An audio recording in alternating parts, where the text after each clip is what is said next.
I filmed this entire video yesterday, and not only did it take me about 5 minutes to put the Rode mic on my camera, but I went and watched it on the computer afterwards and realized that the entire thing was blurry. So I am re-recording this, as you can see, and we're going to go through all of the sunscreens that I currently have. Please note that this does not include makeup products with SPF. These just are ones that I've been using for the last year or so, a couple years, if not more. Depends on the sunscreen. When I first started using sunscreen, in my mid-20s, I guess, I started off using the Neutrogena sunscreen. I would get probably the SPF of 100 most of the time, if I had to. If they didn't have anything else, I would get like an SPF of 50 or 75, but I preferred the 100. And then I went to my dermatologist's office, and it just so happened that they had sunscreen by this brand Elta MD, which I need to turn this around so y'all can see the label. There you go. And so I started off with this Elta MD UV Clear Broad Spectrum SPF 46. By the way, if I find these on Amazon, not only this one, but the rest of the ones I'm mentioning, I will link them in the description box. So I started using this Broad Spectrum SPF 46, which I like because it's small enough to fit in like a medium sized purse, and it's got a pump on it, and I'm not the world's greatest expert at describing sunscreen, but I will say that I do like the ones in the Elta MD line because they aren't sticky. They don't feel like they have like a filmy residue to them. I just rub them in and they feel great, and I make sure to carry them with me so that I can reapply them.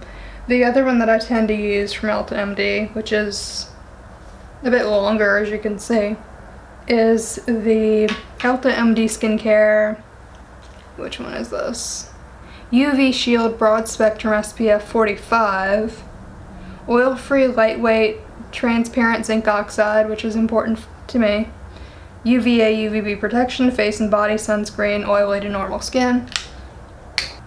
I haven't tried everything in the Elta MD skincare line, but I love these two products. And then I decided to branch out and try moving on to Sunbum brand. This is the Sunbum SPF 50 Broad Spectrum SPF 50, and it's water resistant, gluten-free, vegan, antioxidant enriched vitamin E, dermatologist tested. I do notice that if I use a sunscreen on top of a moisturizer that's got a vitamin E in it, or a primer, or even underneath a primer, it kind of tends to flake and break up.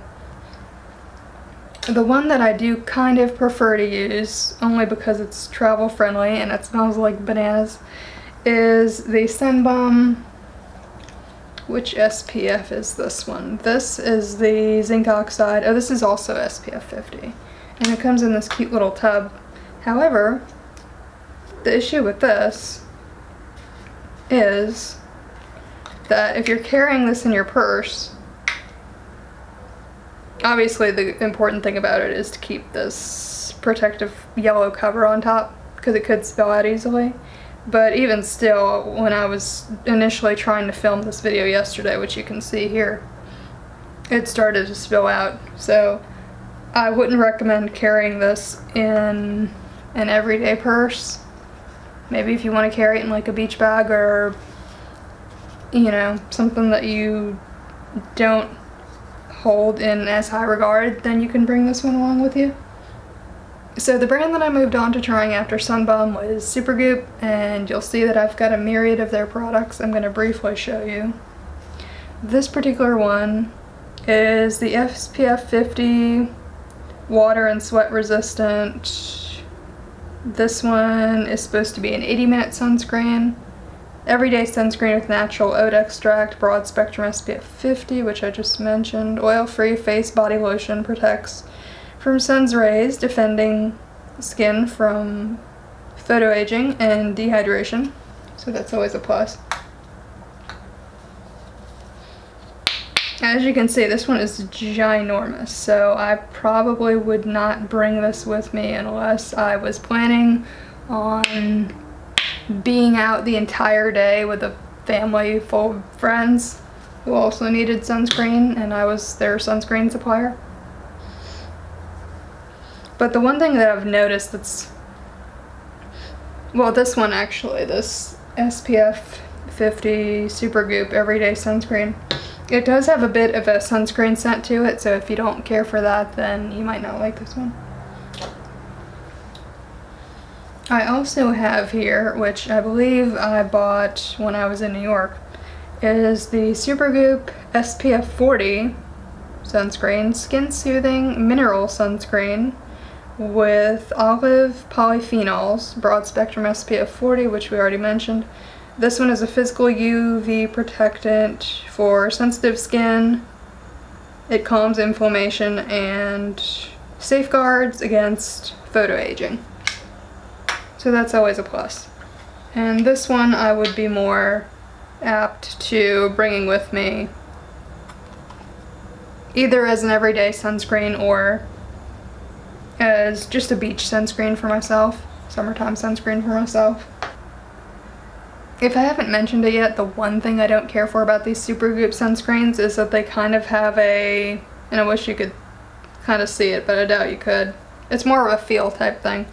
They do tend to have like, I suppose you'd say a little bit of like a greasy, filmy texture to them after you, or at least after I apply them. That's what I notice on my skin. I also have here, which I buy in the small hand cream travel size. I have a ton of these things that aren't even opened yet. The Forever Young hand cream with sea buckthorn, broad spectrum SPF 40 by Supergoop. And I also tend to carry this with me when I'm going out somewhere and I want to carry a smaller purse but I still want sunscreen with me. I'll apply this to my face and my neck and whatever else. And I've got a few of these larger containers of the same thing, the Supergoop hand cream with sea buckthorn. This one, as you can see, is more of like a desktop vanity sort of configuration, but it's the same type of consistency, same formula as far as I can tell. I haven't noticed anything different about it. One other Supergoop item I wanted to mention is this newer item in their line. It's the Unseen Sunscreen, broad spectrum SPF 45,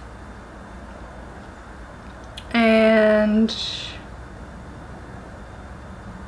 I can't tell exactly, this is too small for me to read, but it does have some little writing on here that says how long it's supposed to last. The difference in this one, since it's the Unseen Sunscreen, is that it feels, initially I thought it felt more like an oil, like maybe like the sweet almond oil that I've been using to moisturize my face with. The main difference I've noticed with this Supergoop Unseen Sunscreen is that not only is it clear, but it has more of a silicone type texture to it, I'd say. I've already applied a little bit to it, this side of my face. I don't know if you can tell. And the other sunscreen that I more recently tested out, this is the brand, and I hope I'm seeing this correctly. To me it looks like COTZ, the healthier sunscreen, sensitive skin, 100% free of chemical sunscreens, preservatives, oils, SPF 40, water resistant. It's supposed to last about 40 minutes. It's either a 4 or 6, I can't tell. But anyway, I personally tend to reapply my sunscreen every 2 hours usually. I'm kind of a stickler about looking at my clock and seeing, okay, how much longer do I have before I need to reapply my sunscreen? And the thing that I don't care for about this particular sunscreen is the fact that it takes a while. Actually, let me try rubbing it on this hand. And the thing that I don't care about it is that it takes a while to sink in. It takes a while to rub in and to sink in, I would say, actually. And it's a very thick sunscreen, so not exactly my personal preference. I would say that if you need something quick to pick up and you're near Sephora, then go ahead and get anything in the Supergoop line. It doesn't matter if it's the bigger one, the smaller one, the unseen sunscreen, whichever one. But if you can manage to wait a little while and order from Amazon or get something from your dermatologist's office, if they sell these, then my personal preference is the Ulta MD sunscreens.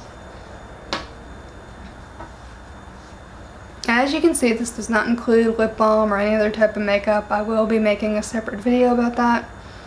I hope this helps you when you're trying to make your decision about what to buy for spring break or summer vacation. And I'll see y'all later. Bye.